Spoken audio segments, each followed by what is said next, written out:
একদিন হযরত ঈসা নবী একদিন রাস্তা দিয়ে হেঁটে যাচ্ছিলেন, ইয়ামিনের পাদদেশ দিয়ে তিনি পাহাড়ি অঞ্চল দিয়ে হেঁটে যাচ্ছিলেন। হঠাৎ করে ঈসা আলাইহিস সালাম লক্ষ্য করলেন ওনার মাথার সামনে একটা মাথার খুলি। কিসের খুলি? মাথার খুলি ছিলেন নি? কবরস্থানে গেলে দেখতে পাবেন, অনেক পুরনো কবরস্থানে গেলে দেখবেন মাথার খুলি, হাড় এগুলো পাওয়া যায়। এখন চিনতে পারছেন যে মাথার খুলি? পয়গম্বর ঈসা আলাইহিস সালাম তিনি তাকায় দেখলেন একটা মাথার খুলি। তিনি তো আল্লাহর নবী। মাথার খুলিটা দেখার সাথে সাথে এনার মনের ভিতরে একটা কৌতূহল জাগলো, একটা ইচ্ছা শক্তি জাগলো, এই মাথার খুলিটা কার, আমার একটু জানার দরকার। এমন সময় তিনি আল্লাহর কাছে দরখাস্ত করলেন, আল্লাহ গো, ও আল্লাহ, আমি আপনার কাছে একটা দরখাস্ত করতে চাই। আমার আল্লাহ কাই কি দরখাস্ত পয়গম্বর করে ফেলো। হযরত ঈসা আলাইহিস সালাম ডাক দিয়ে কই, আল্লাহ, আমার সামনে যে মাথার খুলিটা আছে গো আল্লাহ, এই মাথার খুলিটা কার, এই সম্পর্কে আমার একটু জানার ইচ্ছে জাগছে। আল্লাহ, যদি আপনি তারে জিন্দা করে দিতেন আমি তার থেকে কিছু জেনে নিতাম। আমার আল্লাহ ডাক দিয়ে কই, পয়গম্বর, ও পয়গম্বর ঈসা, তারে জিন্দা করা লাগবে না, তারে জিন্দা করা লাগবে না। তুমি তাকে প্রশ্ন করো, সে মাথার খুলি তোমার প্রশ্নের জবাব দিয়া দেবে। একটু জোরে আওয়াজ করে কি সুবহানাল্লাহ কইতেন না? জোরে বলেন না আল্লাহু আকবার। পয়গম্বর ঈসা আল্লাহকে ডাক দিয়ে কই, আল্লাহ, মাথার খুলি আবার কথা কই কেমনে? আল্লাহ কই, ও পয়গম্বর, তুমি কি জানো না, ইন্নাল্লাহ আলা কুল্লি শাইইন কাদির।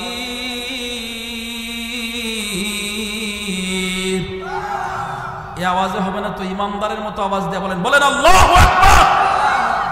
তুলিজুল লাইলা ফিন নাহার ওয়া তুলিজুন নাহারা ফিল লাইল ওয়া তুখরিজুল হাইয়া মিনাল মাইয়িতি ওয়া তুখরিজুল মাইয়িতা মিনাল হাইয়্য। একটু আওয়াজ করে বলবেন আল্লাহু আকবার। আমার আল্লাহ কই, তুলিজুল লাইলা ওয়ান নাহারি ওয়া তুলিজুন নাহারা ফিল লাইল। আল্লাহ কই, আমি দিনের ভিতরে রাতের প্রবেশ করাই, রাতের ভিতরে দিনকে প্রবেশ করাই। আবার মৃত দেহে প্রাণ দেয়, আবার দেহওয়ালা প্রাণ থেকে আমি প্রাণ পাখিটা বের করে নেই, জীবন দেই আমি, জীবন নেই আমি। সবকিছুর ক্ষমতার মালিক হলো আমার আল্লাহ। জোরে আওয়াজ করে বলেন আল্লাহু আকবার। গফুরুর রহিম নাম তোমার, আল্লাহ আল্লাহ আল্লাহ। সামিউন বাসির নাম তোমার, আল্লাহ আল্লাহ আল্লাহ। ডান হাতটা উঁচু করে আল্লাহর বান্দা জবানটা খুলে একবার বলেন আল্লাহু আকবার। পয়গম্বর ঈসা আল্লাহকে নাম দিয়ে কয়, আল্লাহ, ও আল্লাহ, মাথার খুলি আবার কিভাবে কথা বলে? আল্লাহ কয়, আমি আল্লাহ চাইলে কথা বলে। সুবহানাল্লাহ। আরো জোরে বলেন সুবহানাল্লাহ। আচ্ছা, এখানে যদি কোনো মুর্দার এসে বসে যায় আর আপনাদের সাথে কথা বলে, থাকবেন না দৌড় দিবেন? কথা হয় না, না দৌড় দিবেন, এটা 100%। বলে হুজুর হাসান বিল্লাহ সব বয়ে থাক আর আমরা বাগি, দৌড়লে হাসান বিল্লারই দৌড়ক। কথা কোন ঠিক কিনা? হ্যাঁ, বিপদ আসলে হুজুরটা হুজুরের সামলা, কামড়ে বাগি। কথা কোন ঠিক কিনা? হযরত পয়গম্বর ঈসা আল্লাহকে ডাক দিয়ে কই, আল্লাহ, মাথার খুলে আমার কি করে কথা বলবি? আমার আল্লাহ ডাক দিয়ে কই, পয়গম্বর, আমি আল্লাহ সমস্ত ক্ষমতার মালিক। সুবহানাল্লাহ। আমি আল্লাহ চাইলে হবে। জোরে বলেন আল্লাহু আকবার। হযরত ঈসা পয়গম্বর ওই মাথার খুলিকে প্রশ্ন করলেন। ওই মাথার খুলি থেকে প্রথম জবাব আসলো, আসসালামু আলাইকুম ইয়া ঈসা রূহুল্লাহ। জোরে আওয়াজ করে কে সুবহানাল্লাহ বলেন? সুবহানাল্লাহ। তুমি আমার নাম জানলা কি করে? তুমি আমারে সালাম দিলা। সুবহানাল্লাহ। বলে হুজুর, শুধু আমি আপনাকেই চিনি না, আপনার পরে যে পয়গম্বর আসবে ইনার নাম হলো মুহাম্মাদুর রাসূলুল্লাহ সাল্লাল্লাহু আলাইহি ওয়াসাল্লাম। আমি সেই পয়গম্বরকেও চিনি। জোরে বলেন আল্লাহু আকবার। একজনে নবী আসিল গো সোনার মদিনায়, একজনে নবী আসিল গো সোনার মদিনায়। ওরে যার প্রেমেতে মজনু হলো, যার প্রেমেতে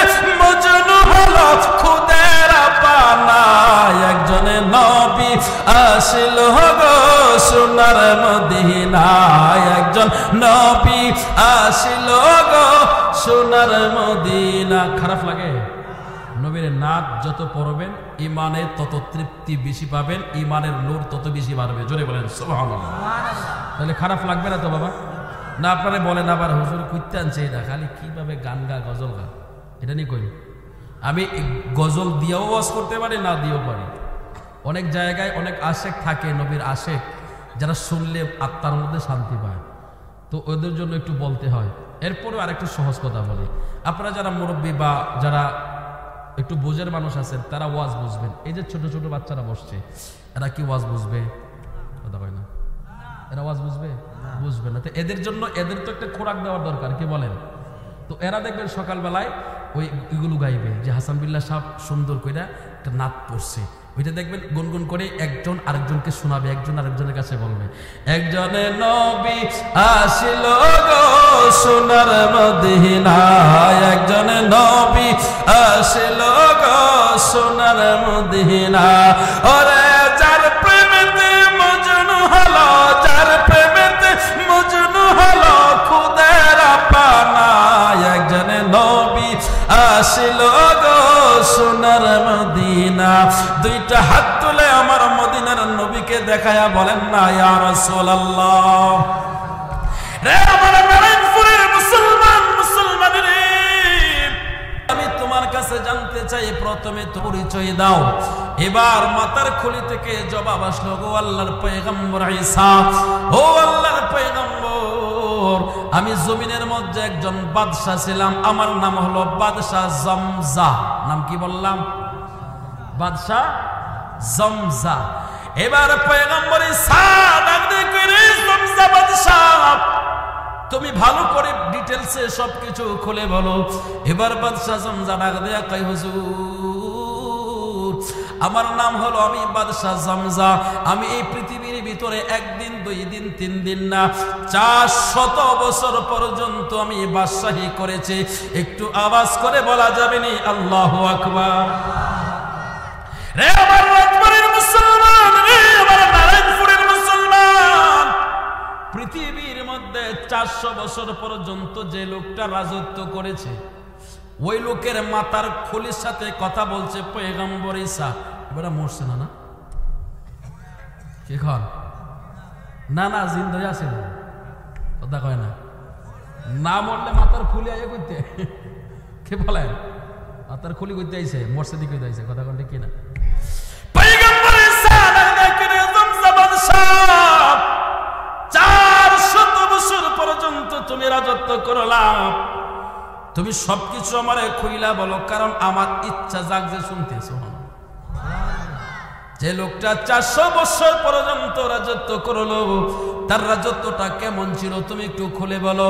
এবার জমজা বাদশা ডাক দিয়ে কই, পয়গম্বর ঈসা, ও পয়গম্বর ঈসা, আমার রাজত্বটা এত বড় ছিল, আমার আন্ডারে 1টা 2টা 3টা না 100 অধিক প্রদেশ ছিল, 100টা অধিক রাষ্ট্র, ছোট ছোট রাষ্ট্র ছিল, যেটা আমার আঙ্গুলের ইশারায় চলতো। আল্লাহু আকবার। তাহলে তার রাজত্বটা কত বড় ছিল? 100টা রাষ্ট্র যার আঙ্গুলের ইশারায় উঠে বসে, তার রাজত্বটা অনেক বড় না? পয়গম্বর ঈসা কইলেন, জমজা 400 বছর রাজত্ব করলে, 400 বছর পর্যন্ত রাজত্ব করলা তুমি, তোমার আন্ডারে 100 অধিক রাষ্ট্র ছিল। হে জমজা, তুমি কোন বংশের মানুষ ছিলা? তোমার বংশ তালিকা কি ছিল একটু খুলে বলো। ওই জমজা বাদশা ডাক দিয়া কই, পয়গম্বর, আপনার মতো একজন পয়গম্বর ছিল, ইনার নাম হলো পয়গম্বর ইলিয়াস আলাইহিস সালাম। সুবহানাল্লাহ। আরো জোরে। ইলিয়াস নবীর কথা আছে না নাই? শুনছেন না আপনারা? এ বিশাল লম্বা কথা, এদিকে গেলে রাত্র পার হয়ে যাবে, বলতে পারবো না, এটুকু শুনেন। হযরত পয়গম্বর ঈসা জমজা, তুমি পয়গম্বর ইলিয়াস আলাইহিস সালামের আওলাদ? বলে হ্যাঁ, তুমি উনার বংশধর। সুবহানাল্লাহ। এবার জমজা বাদশা ডাক দিয়ে কই, হুজুর আমি একজন নবীর বংশধর হওয়ার পরেও আমার দুর্কপাল, আমার দুর্ভাগ্য, আমার কপাল এতটা মন্দ ছিল, আমি এতটাই বদনসিব হয়ে গেলাম। আমি একজন পয়গম্বরের আওলাদ হওয়ার পরেও দুনিয়া আমাকে এমন ভাবে গ্রাস করে ফেলেছে, দুনিয়ার ভিতরে আমি এমন ভাবে ডুবে গিয়েছি, দুনিয়ার মোহে আমি এমন ভাবে পড়ে গিয়েছি, দুনিয়ার লোভী হয়ে গেছি। আমার যত লাগে, যত আমার দেয় আল্লাহ, আমি আরো তত চাই, আরো তত চাই। এমন জানোয়ার আছে না নাই? এর কাছে মনে করেন যে বাজারে 10টা বিড আছে, ও চাই আরো 20টা করতে। কথা কোন ঠিক কিনা? একটা মার্কেটের মালিক, ও চায় আরো 20টা মার্কেটের মালিক হইতে। কথা কোন ঠিক কিনা? ও চায় যেন পুরো দেশটাই ওর হয়ে যায়। কথা কোন ঠিক কিনা? এই লোভ মানুষের ভিতর থেকে যায় না। কথা বলেন ঠিক কিনা? পয়গম্বর হযরত ঈসা আলাইহিস সালাম তুমি ইলিয়াস নবীর আওলাদ হওয়ার পরেও, ইলিয়াস নবীর বংশধর হওয়ার পরেও তোমার মধ্যে এমন হলো কেন? বলে হুজুর আমি কতটা নিচে গেলাম আমি ভালো করে আপনাকে শোনাই। আপনি যেহেতু শুনতে চাইলেন আমি আপনাকে ভালো করে শোনাই। শুনেন হুজুর, আমার আন্ডারে 100টা রাষ্ট্র পরিচালিত হইতো।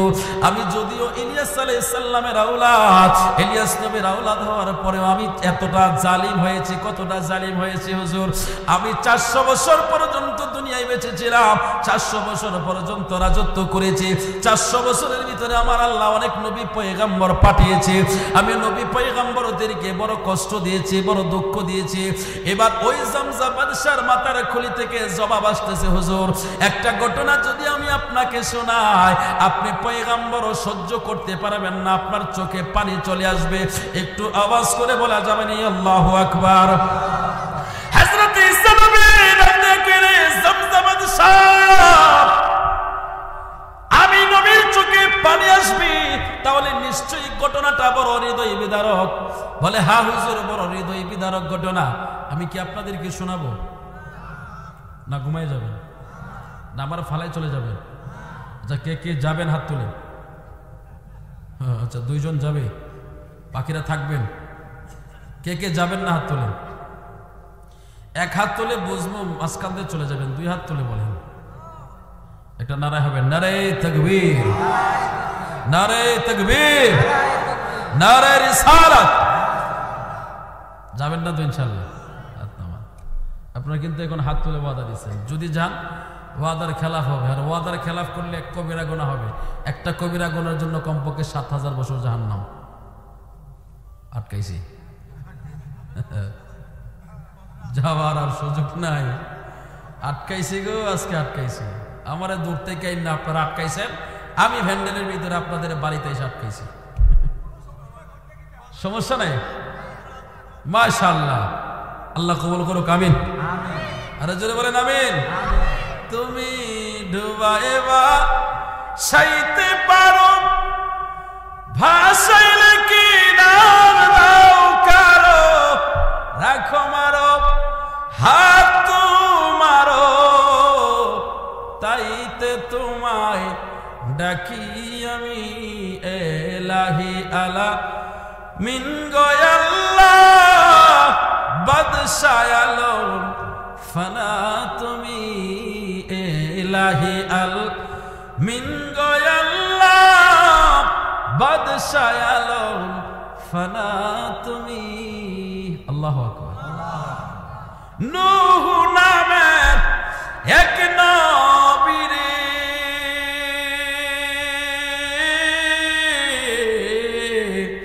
বাসাইলে না কুল পাতারে, আবার তারে মেহের করে আপনি দৌলাগান কিনারে, জাহের আছে এই সংসারে, তাইতে দয়া করো তুমি এলাহি আল মিন গয়াল্লাহ বাদশাহ আলম ফানা তুমি। ও আল্লাহর বান্দা, আল্লাহর জন্য মোহাব্বতের সাথে একটা আওয়াজ তুলে বলেন আল্লাহু আকবার। রে আমার নারায়ণপুরের মুসলমান, ও আমার রাজবাড়ির মুসলমান, এত দীর্ঘ রাত ধরে কষ্ট করে বসে আছেন, একটু মহব্বতের সাথে আলোচনা শুনেন। হতে পারে আলোচনার দ্বারা আমার আল্লাহ আপনার আমার ঈমানকে মজবুত করে দিতে পারে। পয়গম্বর ঈসা আলাইহিস সালাম ওই জমজা বাদশার মাথার খুলিকে প্রশ্ন করলো, হে জমজা বাদশা, তুমি বললা পয়গম্বর, আমি পয়গম্বর হওয়ার পর আমার চোখ দিয়া পানি আসবে, কেমন ঘটনা ঘটাইছো তুমি একটু খুলে বলো। জমজা বাদশা ডাক দিয়া কই, পয়গম্বর, ও পয়গম্বর শুনেন, আল্লাহ আমারে এত পরিমাণে সম্পদ দিয়েছে, এত পরিমাণে সম্পদ দিয়েছে, আমার ঘরের ভিতরে আমার দেখাশোনা করার জন্য 5,000 দাসী ছিল। কত হাজার? 5,000 দাসী ছিল। আমি যখন কোথাও সফরে বের হইতাম, আমার 5,000 অশ্ব বাহিনী ছিল, 5,000 তীরন্দাজ ছিল, 5,000 সৈন্য আমার ডানে থাকতো, 5,000 সৈন্য আমার বামে থাকতো, 5,000 সৈন্য আমার সামনে থাকতো, 5,000 সৈন্য আমার পিছনে থাকতো, 5,000 দাসী আমার থাকতো, 100 অধিক আমার বিবি ছিল। এই দেশের ভিতরে 400 বছর আমি রাজত্ব করেছি। যে জায়গার মধ্যে সুন্দরী মেয়ে ছিল, ওই সুন্দরী মেয়েকে এনে আমি তুলে এনে বিয়ে করে ফেলতাম। এমন ছিল আমার রাষ্ট্র পরিচালনা, এমন ছিল আমার জুলুমের এক পর্যায়ে এমন বেশি পরিমাণে আমি জুলুম করতে শুরু করে দিলাম। একদিন একজন আল্লাহর পয়গম্বর দ্বীনের দাওয়াত দেওয়ার জন্য মানুষের কাছে যখন দ্বীনের দাওয়াত দেওয়ার জন্য গেল, আমি ওই আল্লাহর পয়গম্বরকে ধরে আনলাম। ধরে আনার পরে আমি জোর করে চাইলাম তারে মূর্তি পূজা করাইতে। জোরে বলেন নাউজুবিল্লাহ, আর জোরে বলেন। কোন পয়গম্বর কি মূর্তি পূজা করবেনি? কথা কয় না। মূর্তি পূজা করার জন্য নবীরা আসছে নাকি মূর্তি সরানোর জন্য আসছে?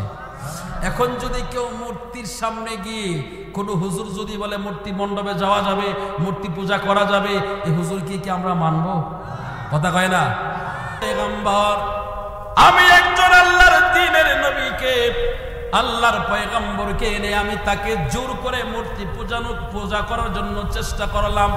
আমি তাকে বললাম, তুমি আমাদের মন্দিরে মূর্তি পূজা করো। ইনি স্বীকার আইলেন না, উনি অস্বীকার আইলেন। উনি বললেন না, আমি মূর্তি পূজা করব না, কোশ্চিন কালেও সেটা আমার দ্বারা সম্ভব না।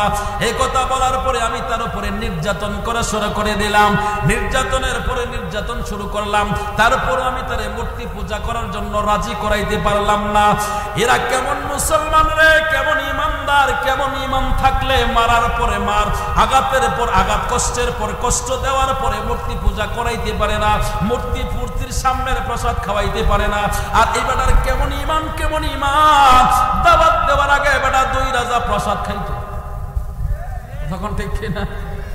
পয়গম্বর ঈসা আলাইহিস সালাম তার কথাগুলো মনোযোগ দিয়ে শুনতেছিলেন। ওই জমজা বাদশার মাথার খুলিটা দেখে বলে, পয়গম্বর হুজুর, আমি আপনাকে কি বলবো, আমি ওই ঘটনার পরে নিজের উপরে এতটা বিরক্ত হয়েছি, আমি আমার নিজের উপরে এতটা ঘৃণা আসছে, হুজুর আমি আপনাকে ভাষায় বুঝাইতে পারবো না।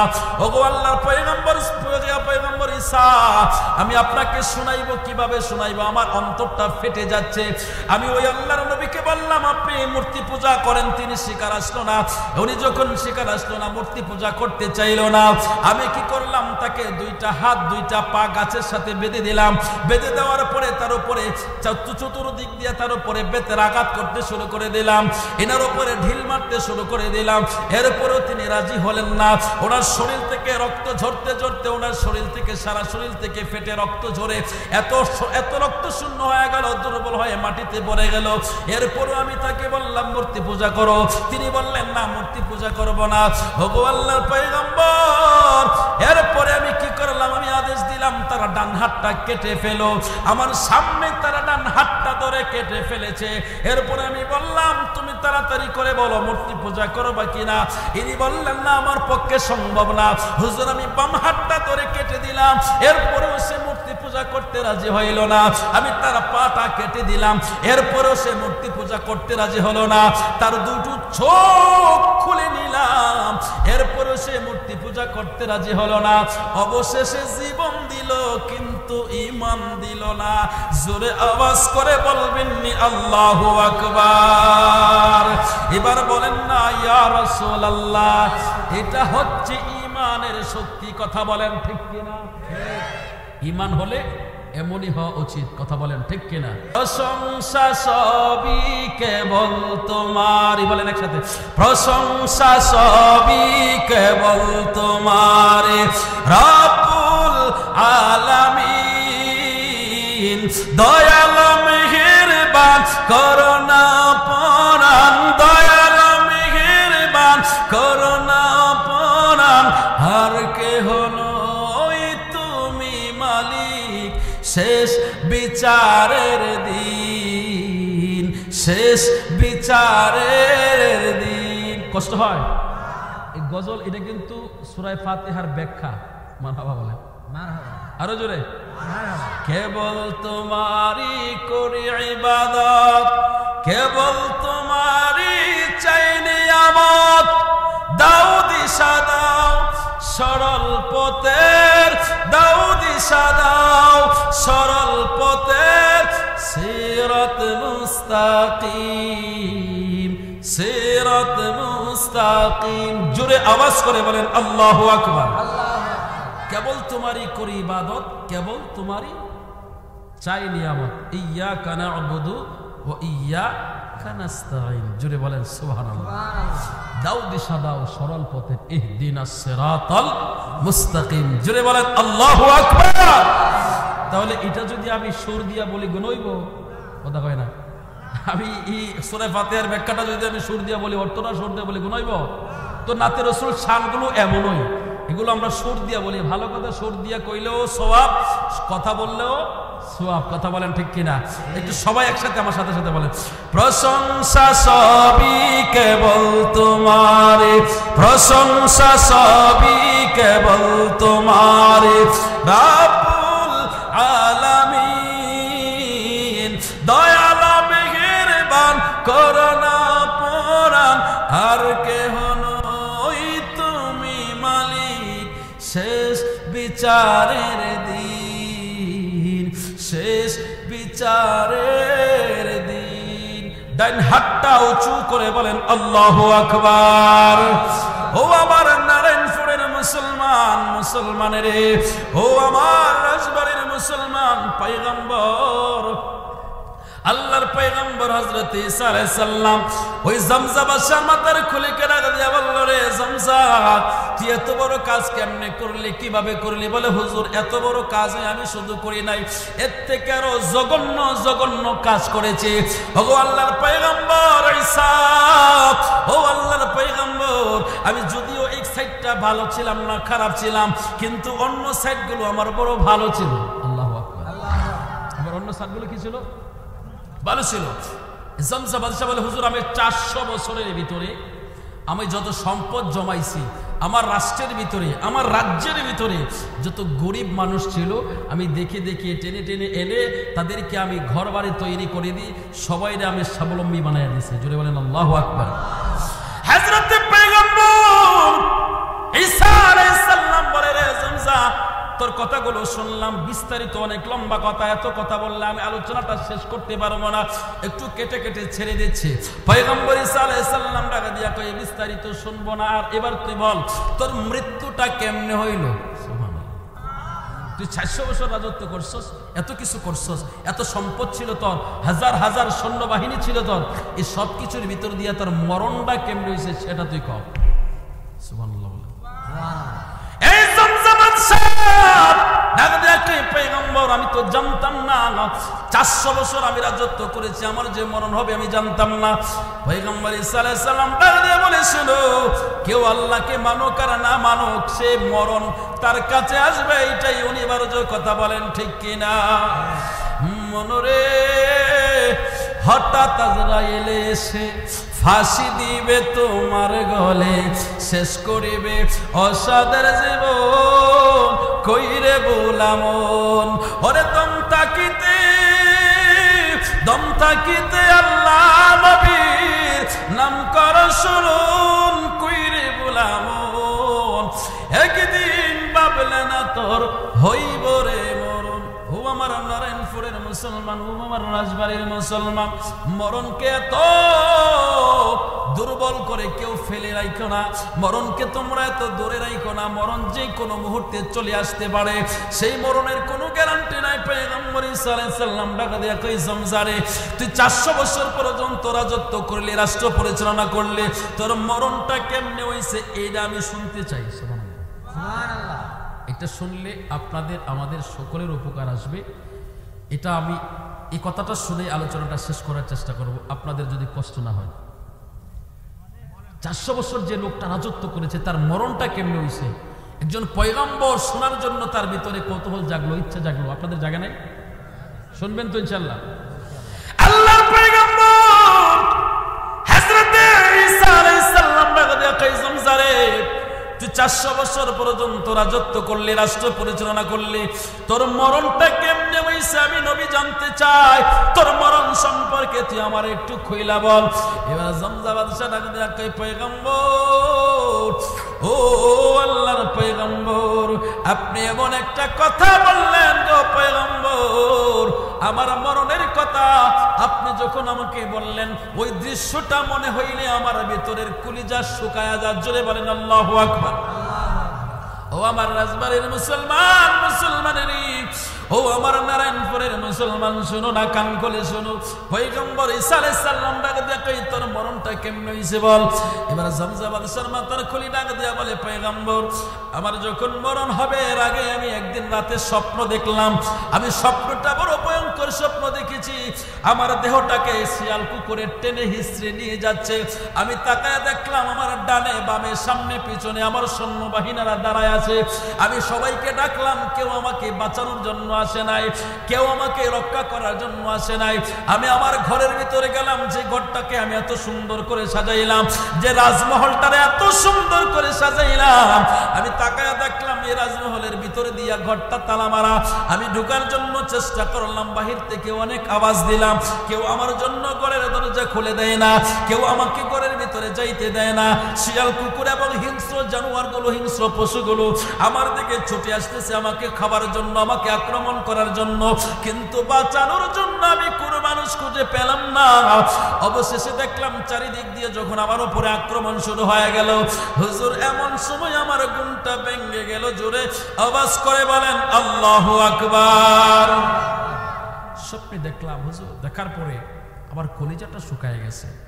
এরপর আমি চিন্তা করলাম, এর পূর্বে তো এত ভয়ঙ্কর স্বপ্ন কোনোদিন দেখি নাই, এই স্বপ্নটা কেন দেখলাম? অনেকেই অনেক ধরনের স্বপ্ন দেখে না, কি বলেন? দেখে তো নাকি? আপনারা স্বপ্ন দেখছেন কোনোদিন? সবাই তো কমবে স্বপ্ন দেখে, কথা বলেন ঠিক কিনা? এক মকাই তো স্বপ্নে দেখছে বেটা ফায়ার সার্ভিসের বড় অফিসার হয়েছে। কি হয়েছে? ফায়ার সার্ভিসের বড় অফিসার হয়েছে। বেটা সকালবেলায় রাস্তার পাশে বসে বসে কান্না করতেছে। তো নাম দিয়ে একটা মনে করেন আকাশ, তার সাথে দেখা হয়েছে বিকাশের। তো বিকাশে জিজ্ঞেস, কিরে আকাশ তুই কান্দোস কেন? ওই দোস্ত কইস না, আজকে আমার বউ আমার ঝাড়ুদা ফিরাইছে। কি দা ফিরাইছে? ঝাড়ুদা ফিরাইছে। ঝাড়ুদা ফিরাইছে কেন রে? ওই দোস্ত কি কমো তোর কাছে? ওই আজকে আমি ফায়ার সার্ভিসের অফিসার হয়েছিলাম, এলাকায় ঝাড়ু ফিটা হয়েছে।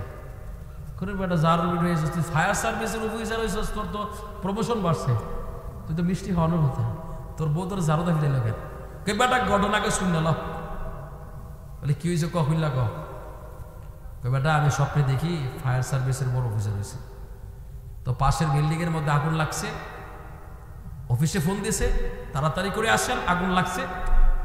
তো 5 টাইপ যা কিছু আছে মেশিন পাতি সব নিয়ে গেলাম, আগুন নিবাইতাছি, মেশিন স্টার্ট দিছি, আগুন তো নিবাইতাছি, একটু পরে দেখি ঝাড়ুর বাড়ির আওয়াজ শোনা যায়।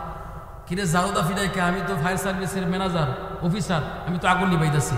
দোস্ত আমি তো বিল্ডিং এর আগুন নিবাইতেছি না, আমি তো ফসলাম করে বিছনা ভিজাইছি।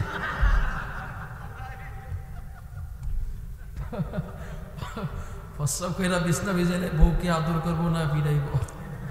কথা কন ঠিক কিনা? স্বপ্ন অনেক ধরনের আছে, কথা কন ঠিক কিনা? আরেক মকায় স্বপ্ন দেখে রাজবাড়ির ভিআইপি মিষ্টির দোকানের রসগোল্লা খাচ্ছে, সকালে ঘুম থেকে ওইটা দেখে বালিশের তোলা সব মুখের ভিতরে। তো স্বপ্ন তো অনেক রকমের আছে, কথা কোন ঠিক কিনা? আরেক বেচারা স্বপ্নে দেখে, আরেক বেচারা স্বপ্নে এমন ভাবে স্বপ্ন তার স্বপ্নের ভিতরে আসে প্রতিদিন বেটা কোটিপতি হয়। স্বপ্নে কি হয়? কোটিপতি হয়। তো প্রতিদিন কোটিপতি হয়, সকালবেলা বর মার খায়। কার মার খায়? বর মার খায়। একদিন বউ কইতেছে, আচ্ছা তুমি প্রতিদিন এই বোরা বেড়া এত বড় একটা বয়স্ক মানুষ, তুমি প্রত্যেকদিন বিছানার মধ্যে প্রস্রাব করে দাও। পরে কইস না, আমার এসব স্বপ্নে আইসা শয়তানে তুই যদি খালি মতোস এখন তোর 1 লাখ টাকার বান্ডেল দিবি, মুত্তার খালি দেখ তোর 1 লাখ টাকার বান্ডেল। ওটা আমি তো টাকার লোভে মুত্তা দেই। ভালো কথা। বউ এবার শিখাই দিতেছে, শুনো আগামীকাল যদি আসে তুমি বলবা আগে টাকার বান্ডিল দে তারপরে মতো। বুদ্ধি তো ভালো, ঠিক না? তো পরের দিন আবার প্রতিদিন আবার স্বপ্নে আসছে শয়তান, আইসা বলতেছে মুত মুত মুত তাড়াতাড়ি মুত, মুতলে 1 লাখ টাকার বান্ডেল। না, প্রত্যেক দিন তুমি মুততাম, মুততে আসলে টিয়ার বান্ডেল দেও না, সকালবেলা বোর বিড়াই আজকাই করতাম না। তাহলে কি করবে? বলে আগে টাকার বান্ডেল দাও তারপরে মতো। শয়তান খাইতে সালা হয়ে গেছে গাড়ি। তো শোন, তুই 1 লাখ টাকা দিয়ে কি করবি? তোরে আজকে মালে মালামাল বানাই দিব। কি করবো? মালে মালামাল বানাই দিব, আয় তুই আমার লোকে। হেতেরে নিয়া গেছে। কই যাইতেছেন? আজকে রাজার বাড়ির যত স্বর্ণ অলঙ্কার আছে সব লয়ে মা যেত লেগে চল। রাজার বাড়িতে ঢুকছে, ঢুকার পরে সদাগরের বাড়িতে যা ছিল সব কিছু। এবার আর গেছে গা ঘুম ভাঙ্গিয়া। মণিমাল্লা যারা ছিল কামলা, ওদেরকে লেলাই দিয়েছে, তাড়াতাড়ি ধর, ছুট ছুট ছুট, ধর ধর। দৌড়াচ্ছে, দৌড়তে দৌড়তে শয়তান লোকের দৌড়ে পড়ে। শয়তানের দৌড়ে গাছের আঘাত উঠছে। এবারও উঠার জন্য চেষ্টা করতেছে, পিছন দিয়ে গিয়ে পায়ে ধরছে থাবা দিয়া। এখন শয়তানটা ডাকে, আমারে বাঁচাও বাঁচাও, আমার ঠেঙ্গে ধরে ফেলাইছে। কি করবি? কি করতাম? এক কাজ কর, তুই এদের মাথায় পায়খানা করে দিছে। বেলা পায়খানা করে সকালবেলায় বউটা ওই দিন তো ঝাড়ুদা ফিরাইছে, আজকে লাড়ি লইছে। বউর বেসায় যে তুই লাড়ি লইছিস কে? আজকে এতদিন তো ঝাড়ুদা ফিরাইছিস। আজকে ঝাড়ুদা লাড়িদা ফিরাইতাম না, এতদিন তো তুমি মুচ্ছ ভালো কথা, আজকে তো তুমি হাগে দিছো। তো স্বপ্ন অনেক ধরনের আছে, কথা বলেন ঠিক কিনা? কেউ স্বপ্নে কাবা তাওয়াফ করে, কেউ স্বপ্নে মদিনায় যা, কথা বলেন ঠিক কিনা? কেউ স্বপ্নে কোটিপতি হয়, কথা বলেন ঠিক কিনা? কেউ রসগোল্লা খা, সকালবেলা বালিশের তোলা মুখের ভিতরে থাকে, কথা বলেন ঠিক কিনা?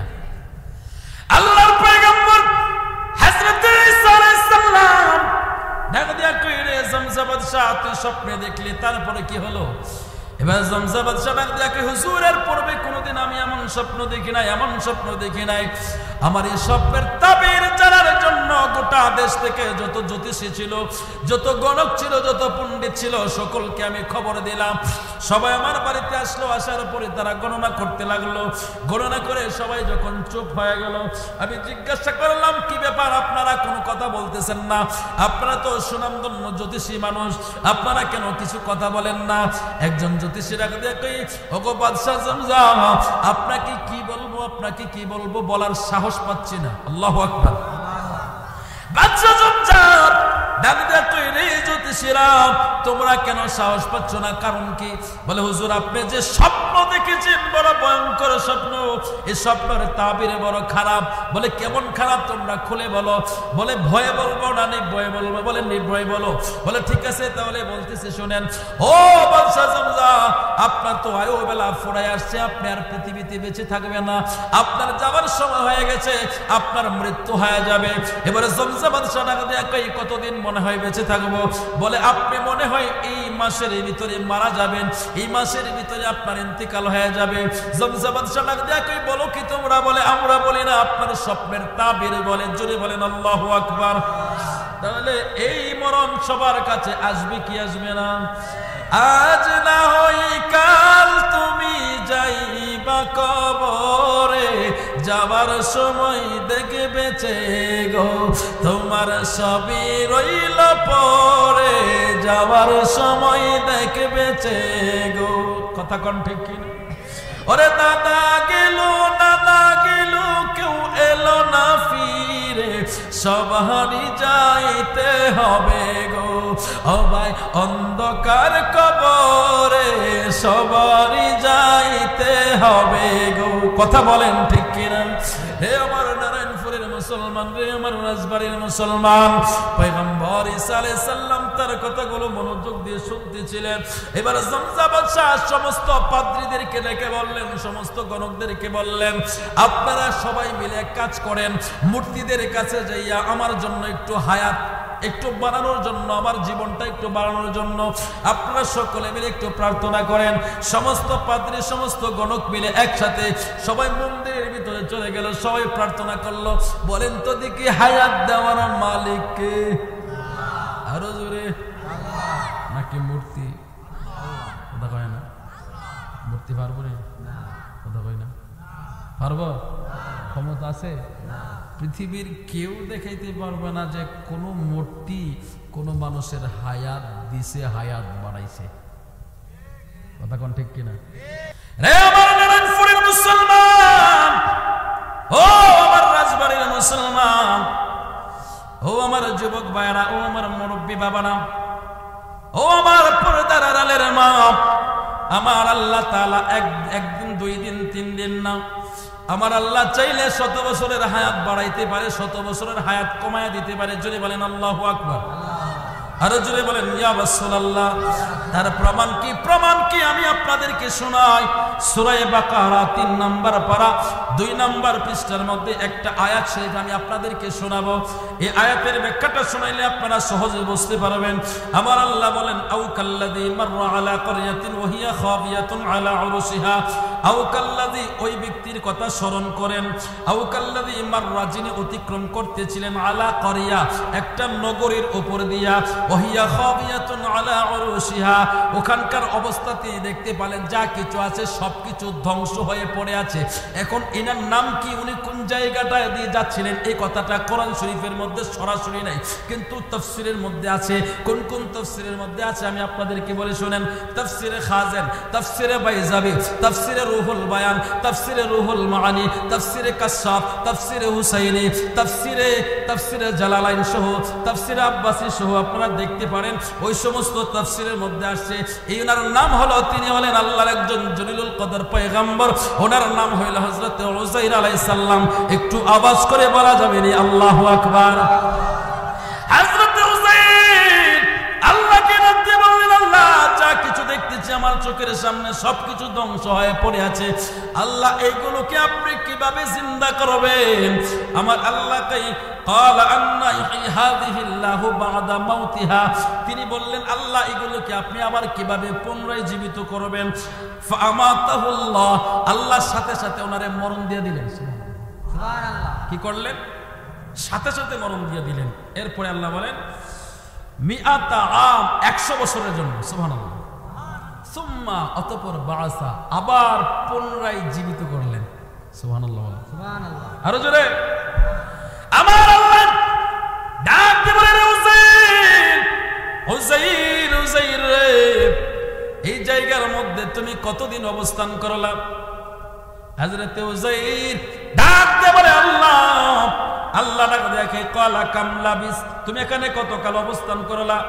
হযরত উযাইর আলাইহিস সালাম তিনি ডাক দিয়ে বলে, ক্বালা লাবিস্তু ইয়াওমান আও বা'দা ইয়াওম, একদিন বা একদিনের কিছু কম সময়। সুবহানাল্লাহ। আরো জোরে বলেন সুবহানাল্লাহ। একদিন বা একদিনের কম সময়, ইয়াওমান আও বা'দা ইয়াওম, একদিন অথবা একদিনের কম সময়। আমার আল্লাহ এনাকে দেখে, ক্বালা বাল লাবিস্তা মিআতা আম, না বরং তুমি এখানে অবস্থান করেছো 100 বছর। সুবহানাল্লাহ। সুবহানাল্লাহ। এখন আল্লাহ কয় 100 বছর, পয়গম্বর কয় একদিন বা একদিনের কম সময়। এখন তার ব্যাখ্যা কি? মুফাসসিরিন কেরামগণ বলেন তার ব্যাখ্যাটা হচ্ছে এই, পয়গম্বর রাসূল সাল্লাল্লাহু আলাইহি ওয়াসাল্লাম যখন ঘুমিয়েছিলেন তখন সময়টা ছিল সকাল, আর ওনাকে যখন আল্লাহ তাআলা জীবিত করলেন ওই সময়টা ছিল বিকাল। মানুষ যখন ঘুমের ঘরে থাকে, ধরেন আপনি যোহরের পর খাবার খেয়ে ঘুমাইছেন, আপনার ঘুম ভাঙছে এশারের আজান শুনে, তখন আপনার কাছে মনে হবে এটা কি আসরের আজান না মাগরিবের আজান? কথা কোন ঠিক কিনা? এটা কিন্তু আসলে হচ্ছে কিসের আজান? এশারের আজান। আপনি ঘুমিয়েছিলেন এই জন্য আপনি বুঝতে পারেন না সময় কোন দিক দিয়া চলে গেছে। এই জন্য পয়গম্বর, আল্লাহর পয়গম্বর হযরতে উযাইর আলাইহিস সালাম তিনি যখন ঘুমিয়েছিলেন, ওনাকে যখন মৃত্যু দিয়েছিলেন সময়টা ছিল সকাল, ওনাকে যখন জীবিত করেছিলেন সময়টা ছিল বিকাল। জোরে বলেন সুবহানাল্লাহ। আল্লাহর পয়গম্বর উযাইর ডাক দিয়ে কয়, আল্লাহ আল্লাহ আমি এখানে অবস্থান করলাম একদিন বা একদিনের কম সময়। আল্লাহ ডাক দিয়া কই না রে হুসাইন না, তুমি এখানে 100 বছর অবস্থান করেছো। ফাংজুরু, এবার তুমি ফাংজুরু, তুমি নজর করো ইলা তুআমিকা, তোমার খাবারের দিকে, ওয়া শারাবিকা, তোমার পানির দিকে, লাম ইয়াতাসান্না, নষ্ট হয়নি। সুবহানাল্লাহ। এবার তিনি আরো অবাক হয়ে গেলেন যখন ব্যাগে হাত দিলেন। আগেকার মুসাফির, আগেকার মানুষ যখন চলতেন, চলতি পথে কিছু খাবার পানি সঙ্গে করে নিয়ে যাইতেন। এটা ছিল আগেদের যারা মুসাফির ছিল, যারা এক জায়গা থেকে অন্য জায়গায় সফর করতেন, স্ট্রাগল করতেন, এনারা কি করতেন? খাবার পানি নিয়ে যাইতেন। পয়গম্বর সাল্লাম কিছু রুটি আর খাবার নিয়ে গিয়েছিলেন। ইনি যখন ব্যাগে হাত দিলেন, ইনি হাত দেওয়ার পরে দেখে ওনার রুটিটা এখনো গরম আছে। আসতে কইলে হবে না বাবা? এই আওয়াজে না, ইমানি আওয়াজে বলেন পয়গম্বর হুসাইন আল্লাহকে ডাক দিয়ে বলে, আল্লাহ বুঝলাম না, তুমি বললাম আমি এখানে 100 বছর ছিলাম, আমার রুটিটা এখনো গরম। আমি আপনাদের কাছে জানতে চাই, আপনাদের আশেপাশে বাজারের নাম কি? বহরপুর। বহরপুর বাজার থেকে কেউ যদি রুটি কিনে আনেন, ওই রুটিটা যদি 3 দিন পরে ব্যাগ থেকে খোলেন, থাকবে নি? ভালো থাকবে? সুগ্রান আসবে না দুগ্রান? দুর্গ্রান, কথা বলেন ঠিক কিনা? এমন গ্রান আসবে যেটা নাকের কাছেও নেওয়া যাবে না। কথা কোন ঠিক কিনা? হযরত হুসাইন আল্লাহকে ডাক দিয়ে কয়, আল্লাহ বুঝলাম না, আপনি বললেন আমি 100 বছর এখানে অবস্থান করলাম, 100 বছরের ভিতরে তো আমার রুটিটা নষ্ট হয়ে যাওয়ার কথা, আমার পানিটার কালার চেঞ্জ হয়ে যাওয়ার কথা। বলেন তো দেখি, এই পানির যদি 3 দিন রাখেন গ্লাসে অথবা বোতলে, ওই পানির কালার চেঞ্জ হয় কি হয় না? লাল হয়ে যায়। কথা কোন ঠিক কিনা?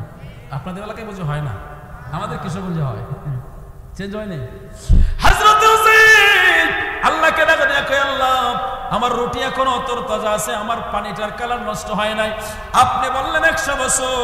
আমার আল্লাহ ডাক দিয়ে কয়, হুসাইন রে, তোমার সাথে কি শুধু পানি আর খাবার ছিল নাকি আর অন্য কিছু ছিল? পয়গম্বর ডাক দিয়ে কয়, আল্লাহ আমার সাথে আমার একটা গাধা ছিল। কি ছিল? গাধা ছিলেন আপনারা? না দেখলেও আন্দাজ করতে পারবেন, এটা ঘোড়ার চেয়ে একটু ছোট, ঘোড়ার চেয়ে একটু ছোট, বকরির চেয়ে একটু বড়। এটা হচ্ছে গাধা। এটা কি? এটা আবার সেই গাধা আপনাদের কি বলছে না, উদাহরণস্বরূপ বলছে আর কি। গাধা, এটা কি? গাধা, সকলের বুদ্ধির দাদা। গাধা, পয়গম্বর সাল্লাম বলে, আল্লাহ আমার সাথে একটা গাধা ছিল। আল্লাহ কয়, দেখো তো তোমার গাধা কোথায় আছে? ডানে বামে সামনে পিছনে তাকায়, গাধা তো নাই, মরে পড়ে আছে। বোঝা যাচ্ছে যে এখানে একটা কিছু মরছে।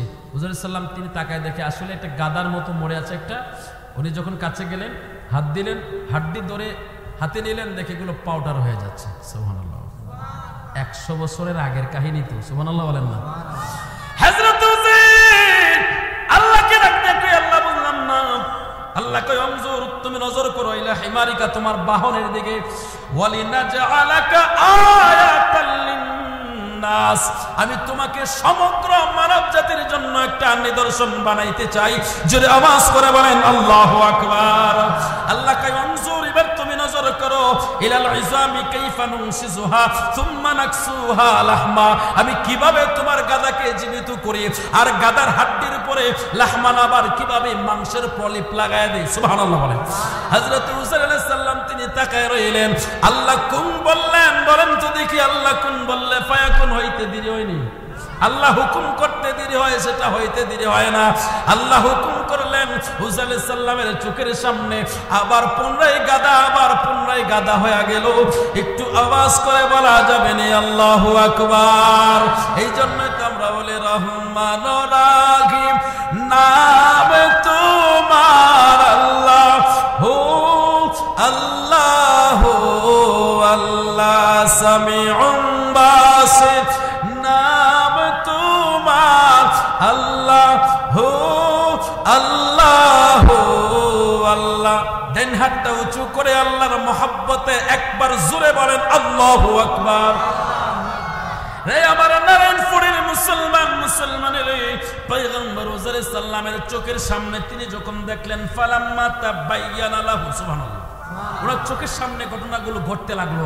মাটি সুন্দর করে গোশত ছেড়ে দিল, মাটি সুন্দর করে হাড্ডি ছেড়ে দিল, মাটি সুন্দর করে পশমগুলো ছেড়ে দিল, মাটি সুন্দর করে নখগুলো ছেড়ে দিল, চোখগুলো ছেড়ে দিল।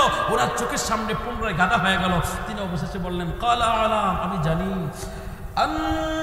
আন্নাল্লাহ আলা কাদির।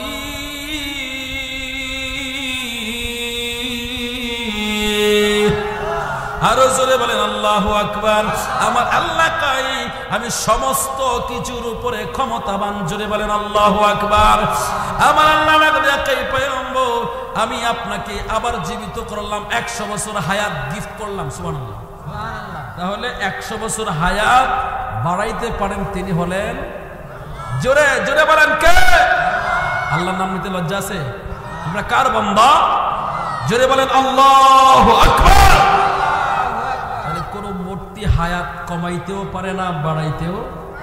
যিনি পারে তিনি কে? জোরে বলেন কে? কোন সন্দেহ আছে? একটু সামনে যাব। পয়গম্বর ইসলাম ওই জমজা বাদশাকে ডাক দিয়া বলল, রে জমজা বাদশা, তোর জন্য সকলে প্রার্থনা করলো, সকল পাদ্রীরা প্রার্থনা করলো, মন্দিরে গেল, প্রেগোডায় গেল, সবাই গিয়ে তোর জন্য প্রার্থনা করলো। বলে হ্যাঁ, সবাই গেলে প্রার্থনা করেছে আমার হায়াত বাড়ানোর জন্য। সবাই যখন প্রার্থনা করে চলে গেল, আমি রাতের গভীরে নীরবে যাইয়া ওই মূর্তিদের সামনে মাথা ঠেকায়া আমি মূর্তিদেরকে বললাম, শুধুমাত্র আমাকে 1 বছর হায়াত দাও। কতদিন? জুড়ে বলেন। আল্লাহর পয়গম্বর 1 বছর হায়াতের জন্য আমি তাদের সামনে মাথা ঠেকাইলাম, সেজদা করলাম, তাদের কাছে অনুনয় বিনয় করলাম, কান্না করলাম, চোখের পানি ফেলাইলাম, কিন্তু কোনো প্রতিফল হলো না, আমি কিছুই পাইলাম না। এর কিছুদিন পরে, 2-1 দিন পরে আমি অসুস্থ হয়ে পড়লাম। আমার শরীরের মধ্যে বিশাল রোগ দেখা দিল, ভাইরাসের নমুনা হয়ে গেল, ভাইরাসে আক্রান্ত হয়ে গেলাম আমি। এমন পর্যায়ে আসলো আমি মৃত্যু আমার একেবারে নিকটে চলে আসলো। ওগো আল্লাহর পয়গম্বর, আবার যখন মরণ সামনে চলে আসলো, আসার পরে আমি নজর করে দেখলাম আমার ডানে বামে সামনে পিছনে এতগুলো বাহিনী রয়েছে, কোটি কোটি টাকার সম্পদের পাহাড় আল্লাহ আমারে দিল, সমস্ত কিছু আমার সামনে। কিন্তু আমি দেখলাম কেউ আমারে বাঁচাইতে পারলো না, কেউ আমাকে সাহায্য করলো না। সবার সামনে দিয়ে আমি দেখলাম এমন একজন অদ্ভুত ফেরেশতা আমার সামনে উপস্থিত হলো, যারা পাটা মাটিতে আর মাথাটা আসমানে। একটু জবান খুলে বলা যাবে নি আল্লাহু আকবার, সুবহানাল্লাহ, আলহামদুলিল্লাহ, লা ইলাহা লা সুবহান। বিসমিল্লাহ। আকাশ জমিনের মালিক তুমি, ধনী দরিদ্র করো তুমি। আকাশ জমিনের মালিক তুমি, ধনী দরিদ্র করো তুমি। তুমি পারো হতে সহায়, অকুল সমুদ্র নীল দরিয়ায়। সুবহানাল্লাহ,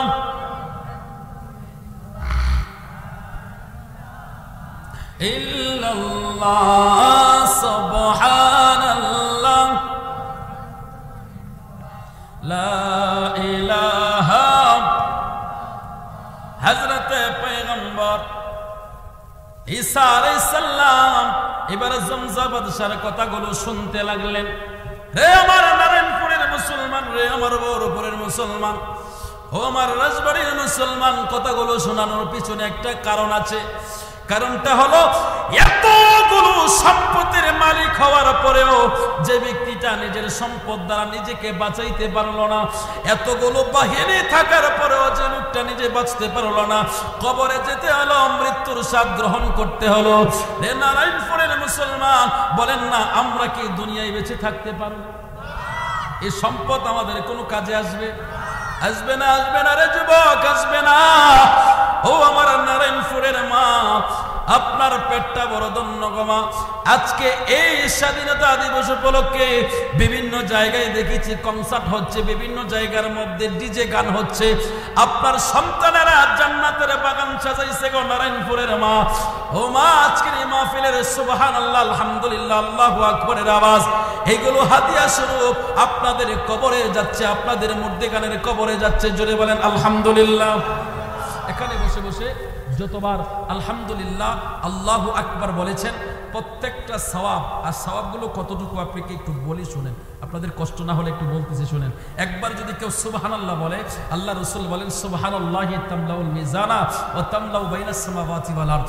সুবহানাল্লাহর নেকি যদি একটা পাল্লায় দেওয়া হয় আর গোটা পৃথিবীটাকে যদি আরেকটা পাল্লায় দেওয়া হয়, সুবহানাল্লাহর নেকির ওজন বেশি হয় না, সব দিক কম। কথা হয় না একে ইটলি নাকি অনেক বেশি? বেশির কোনো হিসাবই নেই। সুবহানাল্লাহ বলে। এই যে একটু আগে বললেন আলহামদুলিল্লাহ, কি বললেন?